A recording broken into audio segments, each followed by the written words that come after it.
ስታልፍ ይጠሩሃል። ጠሩኝ። ሄድኩኝ ለመሀል ሲሄድ ባንዲራዬን ጥዬ ነው የሚማለው። አልምልም ነው ያልኩት። ታንኪው ጋር የኢትዮጵያን ባንዲራ ጥላ ሀገርህን ክደህ ነው። ዛሬ ሆዴን አመመኝ፣ ቆሰልኩ፣ ሀገሬ እንዲሆነ ተኝቼ እስከምነቃ ድረስ እንደ ሲሉ እኔ በጣም ይገርሙኛል። አሁን አንድ እንትን እያየሁ ነበር ትላንትና የሚሉት ምለው እኮ ትተዋታል። ደፋር መንግስት ያስፈልጋል፣ ቆራጥ መንግስት ያስፈልጋል። የአሁኑ መንግስት ደፋር ነው፣ ቆራጥ ነው፣ ሰርቶ አሳይቷል። ቢያንስ መንግስት ደካማ መንግስት እንኳን ቢሆን ሀገር ቤት ነው ያለው፣ ህዝቡም ያለው ሀገር ቤት ነው። አውሮፓና አሜሪካ በቃ የኢትዮጵያ ዋስና ጠበቃ ነን የሚሉ ሰዎች አይደሉም። እንደውም እውነት ነገር ይቅርታ አድርግልኝ፣ አይመለከታቸውም። ምለው የተዋትን ሀገር አይመለከታቸው። እኛንና እኛን ብቻ ነው የሚመለከተን ሀገራችን። እኛንን እዚህ የምንኖረው እኛንን ፈተናም ቢኖር ፈተናውን የምንቀበለው ነው። ለምንድን ነው የሚጋነነው? አንዳንድ እንደዚህ የሚሉ ሰዎች እኮ እንደውም ከአዲስ አበባ ውጭ ነው የሚኖሩት። ኦሮሚያ ዙሪያ ነው። አውቃለሁ። ይሄን እንደዚህ አይነት ወቀሳ የሚተቹ ሰዎች አዲስ አበባ ቆሽሻለች ብለው ቀድመው የወጡ ሰዎች ናቸው። እኔ እንደውም የማን ነው የአቦይ ስብሐት ልጅ ሞቷል። እዛ በድሮን ነው የሞተው። በጣም የተማረ ልጅ ነው፣ አውቀዋለሁ። በጣም ያሳዝነኛል፣ አዝኛለሁ በጣም ግን ሊዋጋ ሄዶ ሳይሆን ለአባቱ ልብስ ሲሆን ምን ሊያቀብል ሲሄድ ነው ድሮን የመታው። ያው የጦርነት ቀጠና ውስጥ ነበረ። ግን ማንም ልጁን አይልክም ወደ ጦርነት። እሺ የዳው ልጅስ? የዳው ልጅማ የሞታ ይሄን እኮ የሚያሳዝነው። በዚህኛው ስርዓት ምን ስለተጠቀሙ ነው እርስዎ በግሉ እንዲህ ሊያመሰግኑ የቻሉት? ለሀገር የተገነባን ነገር ማመስገን ወይም ለዛ ነገር እውቅና መስጠት ምንድን ነው እነሱ ቁስለኞች ናቸው። ይቅርታ አድርግልኝ፣ ቁስለኞች ናቸው። እደግመዋለሁ፣ ቁስለኞች ናቸው። ቁስላቸው ምንድን ነው? ቤተ ክህነት ከእጃችን ወጣ፣ ቤተ መንግስት ከእጃችን ወጣ ብለው የሚያላዝኑ ናቸው። ጠጋ ልትበላ ደግሞ በዚህኛው መንግስት ልትበላ በዛ በልታ ይሉኛል። አንድ ነጥብ ያምጡ። ይሄ ሁሉ ጠንቅ ድሮ ኦሮሞን በማግለል የመጣ በሽታ ነው። አም ሶሪ ቱ ሴይ ዳት ለዘመናት ሲገለል የኖረ ህዝብ፣ ለዘመናት ሲሰደብ የኖረ ህዝብ፣ ለዘመናት ዝቅ ሲደረግ የኖረ ህዝብ። ይሄ አይጠቅምም። አም ቬሪ ሶሪ አም ኖት ጎይንግ ቱ ስዌር አይ ዊል ስታንድ ዊዝ ኢትዮጵያ አይ አም ኢትዮጵያን ሶሪ እያነው ምን አሉ ነጮቹ? ዝም ብለው እየተነሱ ቆሻታ ያረረ ዶክተር አብይ እግር ላይ አልተደፋም እንዴ? ምንድነው ቆሽቶ ያረረውና? እሱስ ማን ነው? ተኝቼ እስከሚነጋ እማገኛት አይመስለኝም ኢትዮጵያ። ቤተ ክህነትም ቤተ መንግስትም የሁሉ ኢትዮጵያዊ ነው። ይሄን መቀበል ያቃታቸው አላዛኞች ቢያላዝኑ ምንም የሚያመጡት ነገር የለም። አላዝነው ይቀራል። ማን ስለሆኑ ነው አንታዘዝም ማለት ነው? ማን ስለሆኑ ነው ምርጫ ሳይካሄድ እነሱ መርጠው እንትን የሚሉት?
ክቡራትና ክቡራን ኢትዮጵያውያን በያላችሁበት የተሟላ ሰላምና ጤና እመኝላችኋለሁ። ዛሬ የምገኘው ከወይዘሮ እጅጋየሁ ጋር ነው። ከወይዘሮ እጅጋየሁ ጋር የተወሰኑ ደቂቃዎች አብረን እንቆያለን። አብራችሁን እንደምትሆኑ ተስፋ አድርጋለሁ። በድጋሚ በላይ መንገሻ ነኝ ከአዲስ አበባ ኢትዮጵያ። እጅግ አድርጌ አመሰግናለሁ ወይዘሮ እጅጋየሁ። መልካም ፈቃዱ ሆኖ እዚህ በራስዎ ቢሮ ጥቂት ጊዜ ወስደን ውይይት እንድናደርግ ስለፈቀዱልን እኔም አመሰግናለሁ። አክብረኝ ልጄ አንቱ ልል ይገባኛል። አንተ የምለው በእድሜም እናት ስለሆንኩኝ ነው። እግዚአብሔር ያክብርልኝ፣ አክብረኸኝ ስለመጣህና ስለፈለከኝ አመሰግናለሁ። መልካም። እንግዲህ ሰሞኑን የአዲስ አበባ ከተማ መስተዳደር የኢትዮጵያ ታላላቅ አርቲስቶችን ዘክሯል። የሚመጠናቸውን ሐውልት መሳይ ቅርጻቅርጽ በማቆም እንዲዘከሩ አድርጓል።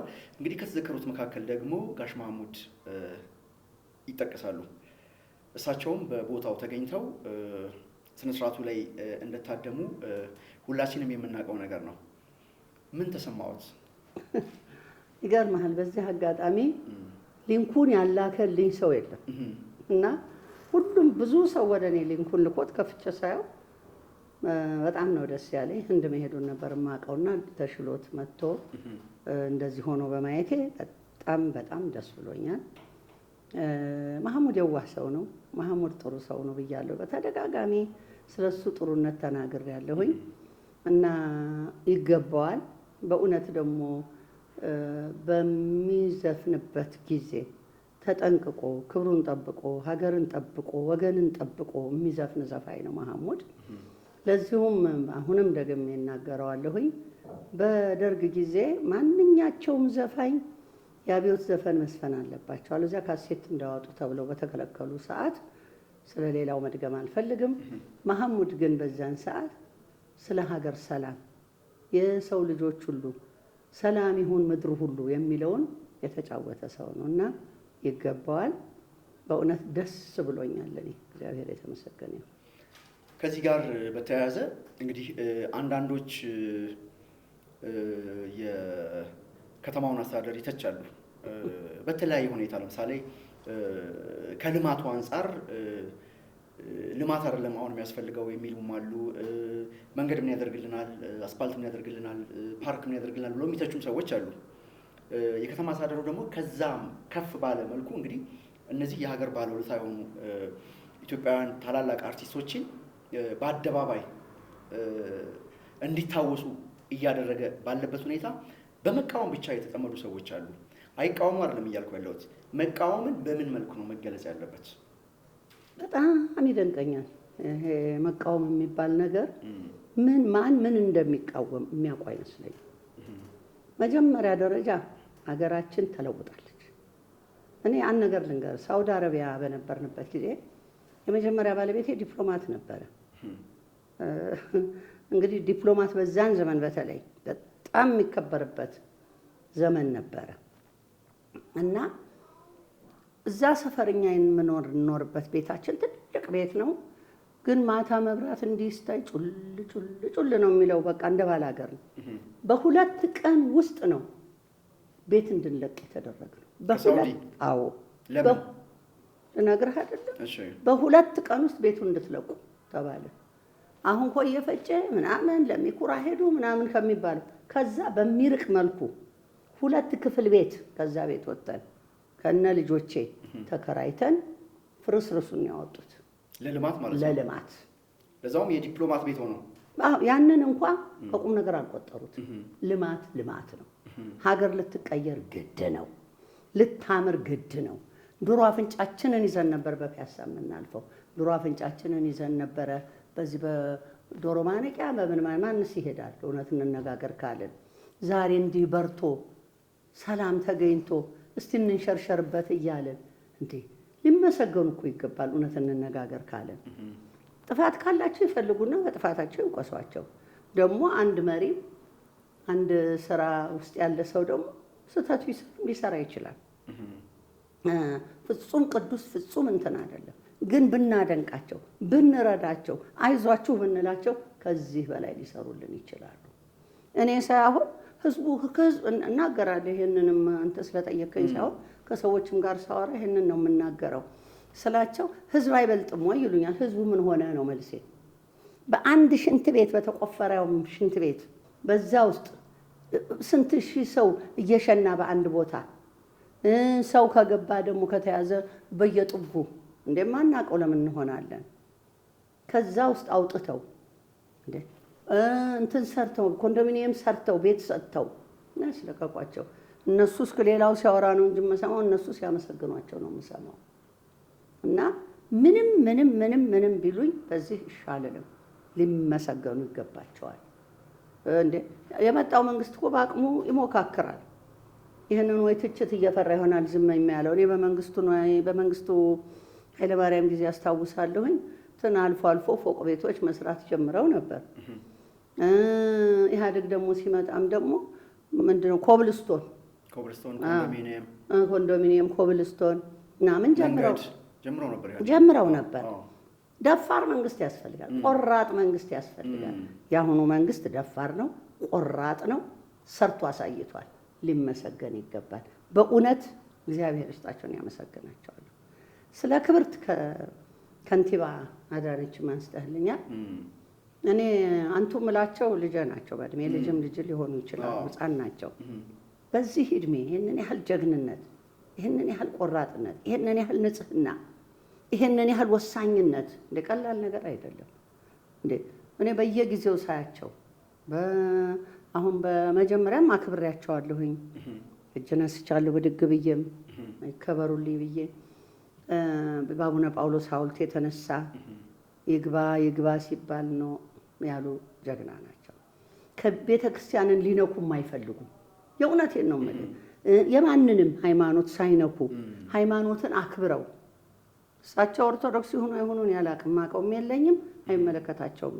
ግን የከሌን ሳይሉ የሁሉንም ሃይማኖት አክብረው በክብር የገቡትን ቃል እየፈጸሙ እንዴ ያንን ማህሙድ ሙዚቃ ቤት የነበረው ፎቅ ሲፈርስ እኮ ሄደው ቤተክርስቲያን ድረስ አስፈቅደው ጥያቄ ጠይቀው በምን እንዴት እንስጣችሁ፣ በገንዘብ እንስጣችሁ ሆይ፣ ካሳ እንካሳችሁ ሆይ፣ ሰርተን እንስጣችሁ ሆይ፣ ይሄ ሁሉ ፍቃድ ጠይቀው የሌላ እኮ ብዙ ፈርሷል። ቤተክርስቲያንን ግን ስላከበሩ ሄደው ጠይቀው ሰርተው ይስጡን ተባሉ። ሰርተው ያንን የመሰለ የተሻሻለ ቦታ፣ የተሻሻለ ቤት፣ የተሻሻለ ፓርኪንግ ከስር አስደርገው ከ5 ፎቅ ወደ 7 ፎቅ ለውጠው አስረክበዋል።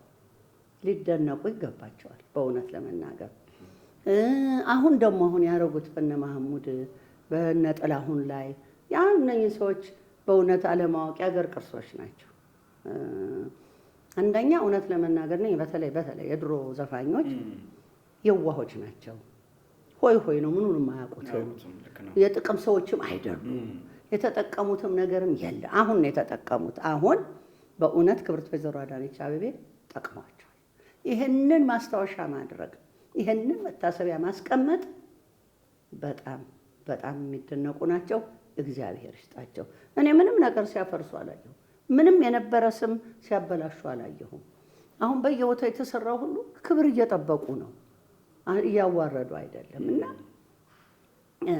ይሄ ትንሽ በትንሹ ተገምቶ የሚመሰገኑ ሳይሆን ምንድን ነው አሁን አብዛኛው ያው እንደርሶ የሚያመሰግን አለ።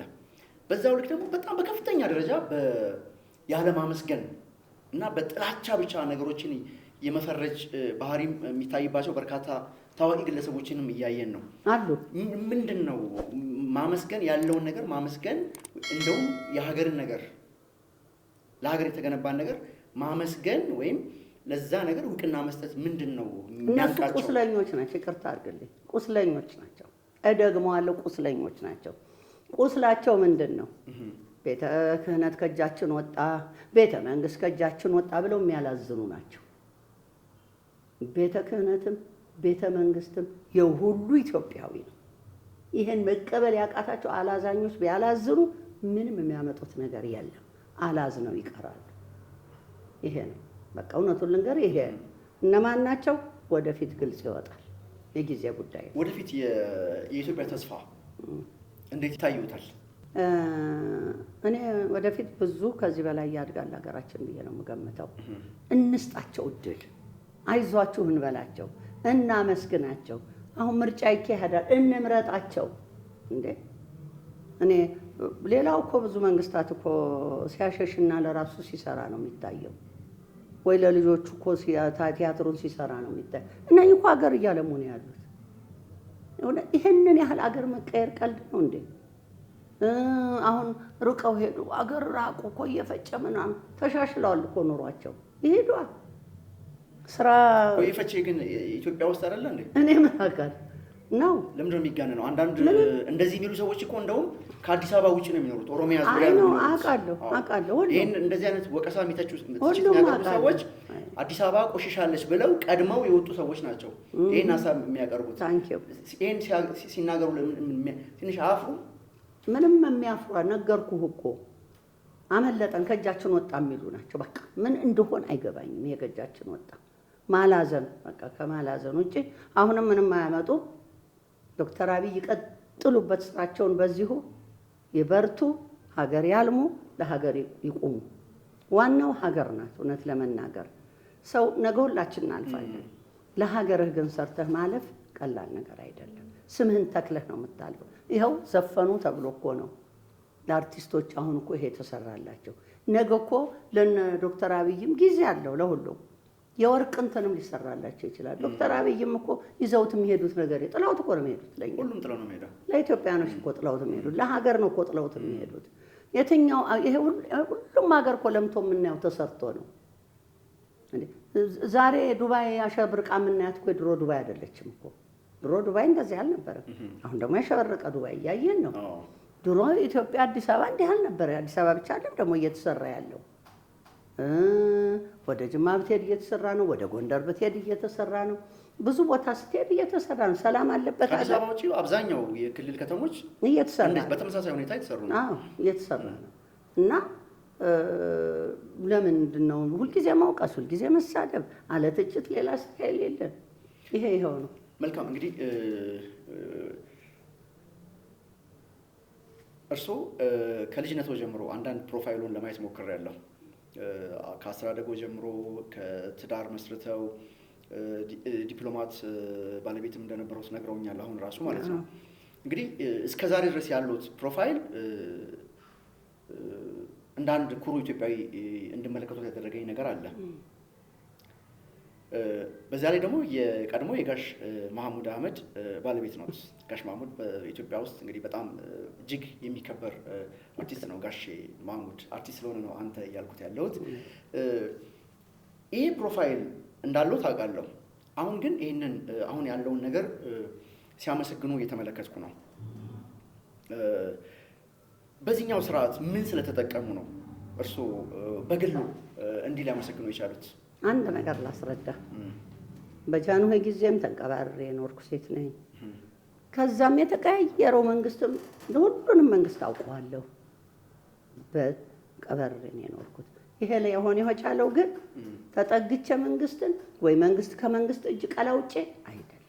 በስራ ያምናለሁ፣ በመስራት አምናለሁ። ሮጬ ማግኘት እንዳለብኝ አውቃለሁ።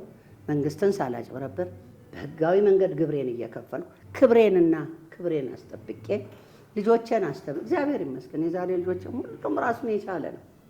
ከኔ የሚፈልግ ልጅ የለኝም፣ እግዚአብሔር ይመስገን። እና ይሄ ሁሉ ምንድን ነው? ክብሬን ስለምጠብቅና ስለምሰራ ነው። ዝም ብዬ ያየሁትን አሁን የምናገረው እኮ መንግስት እኔ ፖለቲሻንም አይደለሁም፣ ተቃዋሚም በመደገፍም በመቃወምም አይደለም። የሰራውን ሰራ ላለ ያየሁትን ያረገውን አደረገ ላለ ያላረገውን አላረገም። ስለዚህ ከመንግስት ምንም ያገኘው ጥቅም የለም ከማንም በግሎ ማለት ነው። ከማንም መንግስት አሁንም ምንም የምፈልገው ከማንም ምንም የምፈልገው የለኝም። ግን ሰርተዋል። ይህን ጥያቄ ያነሳሁት እንዳለመታደል ሆኖ እዚህ ሀገር ዜጎች ሀሳባቸውን በፈለጉት መልኩ ሲገልጹ በተለይም ስርዓቱን ወይም እየተካሄደ ያለውን መሬት ላይ ያለውን ተጨባጭ ሁኔታ የሚደግፉ ሰዎች እንደዚህ ስለተደረገላቸው ነው፣ እንደዚህ ካድሬ ስለሆኑ ነው፣ ስለተከፈላቸው ነው ቅብርጥሶ የሚባል ብዙ ወሬ አለ። ከዛ አንፃር ነው ይላሉ። ከዚህ በፊትም እኔም ብለውኛል። ጠጋ ልትበላ ደግሞ በዚህኛው መንግስት ልትበላ በዛ በልታ ይሉኛል። አንድ ነጥብ ያምጡ። እጅጋየሁ በየትኛው መንግስት በየትኛውም ጊዜ ይህንን አርጋ ወይ አጭበርብራ ወይ ሰልላ ወይ ወሬ አቀብላ ገንዘብ አጋለጡ የለኝም። እርስዎ እንግዲህ አውሮፓም አሜሪካም ዓለምን እንደዞሩ እርግጠኛ ነኝ። ዓለምን ዞር ያለሁ። ስለዚህ ምንድን ነው ለእንደዚህ አይነት ሰዎች ምን አይነት መልስ መስጠት ይፈልጋሉ? ወይ እንዳልኩህ ነው። እነኚህ ቁጭ ብለው የሚያላዝኑና ስም የሚያጠፉ ሌላ ምርጫ የላቸው። እውነት እኔ ያሳዝኑኛል። የተቸገሩ የሚመስሉኝ ይልቅ እነሱ ናቸው። ችግር የሌለበት ሰውማ በአደባባይ በፊት ለፊት የሚያየውን የሚተሰማውን እውነቱን ይናገራል። ችግር ያለበት ሰው ደግሞ እንግዲህ እንዲሁ ሲሳደብና ሲያምጧልል ይኖር፣ ምንም ማድረግ አይቻልም። እኔ ሞር በሰደቡኝ ቁጥር ግን ማደጌን ነው የማየው። እንደበለጥኳቸው እያየሁት ነው። ሀገርን መውደድ ማለት ምን ማለት ነው? እኔ እውነት ልንገርህ፣ በጣም ሀገሬን እወዳለሁ፣ በሀገሬ እኮራለሁ፣ በማንነቴ እኮራለሁ። አሜሪካን ኖሬያለሁ፣ ብዙ ሀገር ኖሬያለሁ፣ አሜሪካንም ኖሬያለሁ። ሲቲዝን ለመሆን ጨርሼ ነበር። ሄድኩኝ፣ ከተደወለልኝና ፈተናውን አለፍኩኝ። ፈተና አለ ከዛ በፊት ስለ አሜሪካ ሀገር ከየት አመጣጡን ማነው የመጀመሪያው እንትን ማጣጣለሁ። እሱን ተፈትነ ካለፍክ በኋላ ስታልፍ ይጠሩሃል። ጠሩኝ፣ ሄድኩኝ ለመሀል ሲሄድ ባንዲራዬን ጥዬ ነው የሚማለው። አልምልም ነው ያልኩት። ታንኪዩ ጋር የኢትዮጵያን ባንዲራ ጥላ ሀገርህን ክደህ ነው። ዛሬ ሆዴን አመመኝ፣ ቆሰልኩ፣ ሀገሬ እንዲሆነ ተኝቼ እስከምነቃ ድረስ እንደ ሲሉ እኔ በጣም ይገርሙኛል። አሁን አንድ እንትን እያየሁ ነበር ትላንትና የሚሉት ምለው እኮ ትተዋታል። እና እኔ አልምልም፣ አሳያለሁኝ። ግሪን ካርዴም አሁን ቦርሳ ያለ ተቃጥሏል። አልምልም። I'm very sorry. I'm not going to swear. I will stand with Ethiopia. I am Ethiopian. Sorry. ምን አሉ ነጮቹ? በጣም ገርሟቸው፣ ሴት ነበረች አጋጣሚ ግቢ ዩር ተርን ያለችኝ። በጣም ገርሟት ነው ያየችኝ። እና I'm sorry. I'm not going to swear ብያት ስወጣ አጠገቤ አብረውኝ ነበሩ። ትንሽ ከኔ ከፍ ይላሉ በእድሜ በዚያ ነው። ኧረ እኔማ አልምልም ብለው ተያይዘን ወጣን። ይገርማል። እና ይሄ ማለት የሀገር ፍቅር ስሜት ነው። ኢትዮጵያ ነች። ምን በኋላም እንዴት ነው የምሆነው? እንዲህ አድርጌ ምዬ ሀገሬ ልል አይሆንም። አሁን አንዳንዶች እንመለከታለን፣ አውሮፓም አሜሪካም ያሉ ኢትዮጵያን በመውደዳችን ሆዳችን ብቻ ነው የተነፋው፣ ቦርጭ ብቻ ነው ያወጣ ነው ምናምን ነገሮች ሲናገሩ እንሰማለን። ምንድን ነው የሀገርን መውደድ? እሱ ሀገሩን የሚወድ ሰው ለሀገሩ መጀመሪያ ምን አድርጓል ነው ጥያቄው። መጀመሪያ አየሁት እንትን ላይ እዚህ ነው። እኔም ዝም ብዬ ቁጭ ስል ከፍታለሁ አያለሁኝ እና አየሁትና ሳቅኩ። በጣም ነው የሳቅኩት። እንዴ መጀመሪያ ሀገርን መውደድ እኮ ማለት ማታኮስ አይደለም። ሀገርን መውደድ ማለት አንዱን ዘርና አንዱን ዘር መውደድ አይደለም። አንዱን ዘር መጥላት አይደለም። እኔ አስታውሰዋለሁ፣ እሱ ሰውዬ እዚህ ማህሙድ ሙዚቃ ቤት፣ እኛ ሙዚቃ ቤት ነው ቆሞ ኢንተርቪው የሚያደርጉ እንትን ይሉ ነበርና እየዞሩ እንዴት አገኘኸው?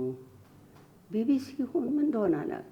አር ዩ ሃፒ? ኖ አም ኖት ሃፒ ዊ አር አንደር ዘ ጋን አለ። በእንግሊዝኛ ይችን ነው ያለው።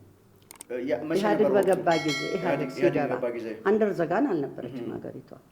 ዝም ብሎ ነው ይሄ እንዳልኩ ተነጠቅን ነው፣ ህመም ነው። እና ዝም ብለው እየተነሱ ቆሻታ ያረረ ዶክተር አብይ እግር ላይ አልተደፋም እንዴ? ምንድነው ቆሽቶ ያረረውና? እሱስ ማን ነው? ተኝቼ እስከሚነጋ እማገኛት አይመስለኝም ኢትዮጵያ እኮ ሀገር ናት። ህፃን ልጅ አረጋት በእኔ ወይም በእኛ ምክንያት የተፈጠረች ሀገር አይደለችም። እኛ ልናጠፋትም አንችልም። ማንም ሊያጠፋት እሱ ስለፍለፈልፍ ሀገር ይለማል ማለት አይደለም። ግን እንግዲህ የራሱ ችግር ይኖረዋል። የራሱ እንዳልኩ ይኸው ነው ትልቁ ችግር። በቃ ብዙዎች እንደዚህ ያስባሉ። አንዳንድ በተለይ አውሮፓና አሜሪካ ያሉ የኢትዮጵያ ጠበቃ ነን የሚሉ ሰዎች ከእንቅልፋችን ስንነቃ ኢትዮጵያ ብን ብላ ወይም ተና የት ይሆን የምትተን እንደዛ ብለው የሚያስቡ አሉ። እነሱ እዛ ናቸው ያሉት። ጭስ ናት እንደምትተን። እኛ ነን ሀገር ቤት ያለ ነው። ቢያንስ መከራውንም ደስታውንም ያለውን ነገር ተቋቁመን ያለው የኢትዮጵያ እዚህ ያለው ህዝብ ነው ከነ ችግሩም ማለት ነው። መንግስት የመላእክት ስብስብ አይደለም። እኔ እንደማምነው ማንም አይደለም። የጻድቃን ስብስብ አይደለም። ግን ቢያንስ መንግስት ደካማ መንግስት እንኳን ቢሆን ሀገር ቤት ነው ያለው፣ ህዝቡም ያለው ሀገር ቤት ነው። አውሮፓና አሜሪካ በቃ የኢትዮጵያ ዋስና ጠበቃ ነን የሚሉ ሰዎች አይደሉም። እንደውም እውነት ነገር ይቅርታ አድርግልኝ፣ አይመለከታቸው ምለው የተዋትን ሀገር አይመለከታቸው። እኛንና እኛን ብቻ ነው የሚመለከተን ሀገራችን። እኛንን እዚህ የምንኖረው እኛንን ፈተናም ቢኖር ፈተናውን የምንቀበለው። እኔ ይቅርታ አድርግልኝ፣ ወደ ሌላ አሁን እየወሰድከኝ ነው። አሁን እነ ዶክተር አብይ ሲረከቡ በወቅቱ የነበረው መንግስት ፖለቲሻን አይደለሁም። አሁንም ግን ያልወድም ያናድደኛል አንዳንድ ነገሮች። አይ ፖለቲከኛ መሆን እኮ አይጠበቅም። የሀገር ጉዳይ ነው። የኔም ነው የእርስዎም ነው። አሁን የሁላችንም የነበሩ እንዲህ መከላከያም በእጃቸው ነው፣ አየር ኃይልም በእጃቸው ነው፣ ሁሉ ነገር በእጃቸው ነው። አቅፈው ስመው ቴንኪው ብለው ነው የተለያዩት። እዛ ከሄዱ በኋላ አስረክበውታል አይደለም እንዴ? ካስረከቡት በኋላ ያ የተረከበ መንግስት ሊያዛቸው ግድ ነው። የእሱን ትዕዛዝ እየተቀበሉ የመኖር ግዴታ አለባቸው። እኔ ራሴ ከትግራይ ነው የተፈጠርኩት። ማን ስለሆኑ ነው አንታዘዝም ማለት የሚችሉት? ማን ስለሆኑ ነው ምርጫ ሳይካሄድ እነሱ መርጠው እንትን የሚሉት? ተመካክረው አለቃቸው ጋራ ተነጋግረው ማንም የየክልል ኃላፊ የሆነ እርግጥ የክልሉ ህዝብ ይመርጠዋል። ህዝብ ለመመረጥም እኮ አለቃህ የሚልህን ውሳኔ ተቀብለሃል። እና እኔ በጣም አዝናለሁ። አሁን በተሰራው በሚደረገው አላምንበትም። ትግራይ ክልል ባለው ሁናቴ አልቀበለውም። አዝኛለሁ በጣም። ድሮ እከራከር ነበር። ምን ያስተላልፋሉ አሁን ለወጣቶች? ለወጣቶች መንግስታችን ጥሩ ይመስለኛል። አሁን ወጣቶች አትሸወዱ ነው የምለው። ሀገራችሁን ውደዱ፣ ሀገራችንን እናክብር፣ ህዝባችንን እናክብር። እርስ በርስ አንጋጭ። እርስ በርስ መጨራረስ አይጠቅመንም። ያም አማራውም ኢትዮጵያዊ ነው፣ ጉራጌውም ኢትዮጵያዊ ነው፣ ኦሮሞውም ኢትዮጵያዊ ነው። ይበቃል። ይሄ ሁሉ ጠንቅ ድሮ ኦሮሞን በማግለል የመጣ በሽታ ነው። አም ሶሪ ቱ ሴይ ዳት። ለዘመናት ሲገለል የኖረ ህዝብ፣ ለዘመናት ሲሰደብ የኖረ ህዝብ፣ ለዘመናት ዝቅ ሲደረግ የኖረ ህዝብ። ይሄ አይጠቅምም። አንድነት ግን ለሁላችን ታኮራናለች። አንድ እንሁን እባካችሁ። እኔ 81 ዓመት እናት ነኝ። ነገ አልፋለሁ። ለቀሪው ትውልድ፣ ለቀሪው ልጆቼ፣ ለቀሪዎቹ ለልጅ ልጆቼ ሀገራቸው ደስ ብሏቸው እንዲኖሩባት። መሸሽ እኮ መውጣት እኮ የሚፈለገው ፎቁና እንትኑ ስላማረ እንጂ ውጭ ሀገር እኮ ሄደህ ቁጭ ብለህ እኮ አይደለም የምትበላው። እዚህስ እናትህ ታበላሃለች። 50 ዓመትም ቢመሆንህ ልጄን ዝም አልለው። ሌላ ሀገር እኮ የሚሮጥበት ሀገር ፎቁና ቤቱ ሳስፋልቱ ታይቶ ነው እንጂ ሌላ ምን የሚታይ ነገር ምን ሲያደርጉልን ነው? እናውቀዋለን እኮ ሰርተናል፣ አይተነዋል እኮ። ስለዚህ ሀገራችንን እንደዛ አድርገን እኛ ሀገር ሰው እንዲመጣ ማድረግ ይሻለናል። ይህንን ነው። መልካም። እንግዲህ በርካታ የጦርነት ድግስ ደጋሽ ግለሰቦችን እያየን ነው። እነዚህ ግለሰቦች አንዳንዱ የፓርቲ ሊቀመንበር ነው፣ አንዳንዱ የክልል ሊቀመንበር ነኝ ይላል፣ አንዳንዱ የጦር አዛዥ ነኝ ይላል። መቀበል ብዙ ነገር አለ። ግን የእነዚህ ሰዎች ልጆች እንደው በታሪክ አጋጣሚ በተለይ በዚህ አሁን ባለንበት ሁኔታ እንኳን የአንዳቸው ልጆች እንኳን ጦር ግንባር ገብተው ሲዋጉ የተመለከቱት ነገር ይኖራል? ልጆቻቸውን ያሰልፈው ያውቃሉ? እነሱ አያሰልፉ። እኔ እንደውም የማን ነው የአቦይ ስብሐት ልጅ ሞቷል። እዛ በድሮን ነው የሞተው። በጣም የተማረ ልጅ ነው፣ አውቀዋለሁ። በጣም ያሳዝነኛል፣ አዝኛለሁ በጣም። ግን ሊዋጋ ሄዶ ሳይሆን ለአባቱ ልብስ ሲሆን ምን ሊያቀብል ሲሄድ ነው ድሮን የመታው። ያው የጦርነት ቀጠና ውስጥ ነበረ። ግን ማንም ልጁን አይልክም ወደ ጦርነት። የድሃው ልጅስ? የድሃው ልጅማ ይሙታ። ይሄን እኮ የሚያሳዝነው የድሃው ልጅ ይሙት፣ የድሃው ልጅ ይዋጋ፣ ለእኔ ወንበር ይመቸኝ አይባልም። ትክክልም አይደለም። አሁን ህዝቡም ብልጥ መሆን አለበት። የድሃውም ሆነ ሁሉም ብልጥ መሆን አለበት። ሀገሩን መውደድ አለበት። መሪውን ማክበር አለበት። ጦር ሜዳ ሲባል ግን አልሄድም ማለት አለበት። እውነት ለመናገር እንደገና ደግሞ ይሄ የጦረኞቹም ቢሆኑ መከላከያም ሆነ ምንም ሆነ ለሀገሩ ነው እንጂ መዋጋት ያለበት ለግለሰብ መዋጋት የለበትም። ይሄ መቆም አለበት። ይህን እመክራለሁ። ውይይታችንን እያጠናቀቅን ነው የምንገኘው። በመጨረሻም ማከል የሚፈልጉት ነገር ካለ? እንግዲህ ምንድን ነው አሁን እንደምናየው የሚጎዳውም የሚያልቀውም የሚሞተውም የድሃው ልጅ ነው። የሀብታም ልጅማ ይሸሻል፣ ይሄዳል፣ አስቀድሞ ያስወጣል ልጁ።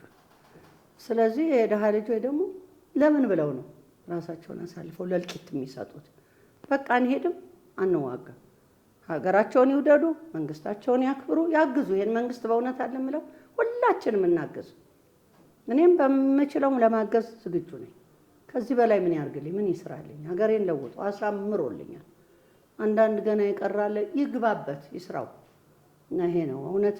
እኔ ትልቅ ነገር እየተደረገ ነው። ሁለተኛ ደግሞ አሁን ሌላ ዓለም ላይ ሳይሆን እንኳን ሁሉም አንድ ሆኗል። አሁን በማየው ኢቨን አሜሪካ ነበር ድሮ እኔ የማደንቀው በዚህ በተለይ የጦርነት ነገር ላይ መከላከያ ባላመነበት የሀገር ካልሆነ እሺ አይልም የግል እንትን። አሁን ግን ይኸው የበጠበጡ ነው። ሁሉም ጋር መንበጥበጥ ነው ያለው እና ወታደሩም ቢሆን የቆመው ለሀገሩ ነው፣ ለኢትዮጵያ ነው፣ ለድንበሩ ለሀገሩ ነው።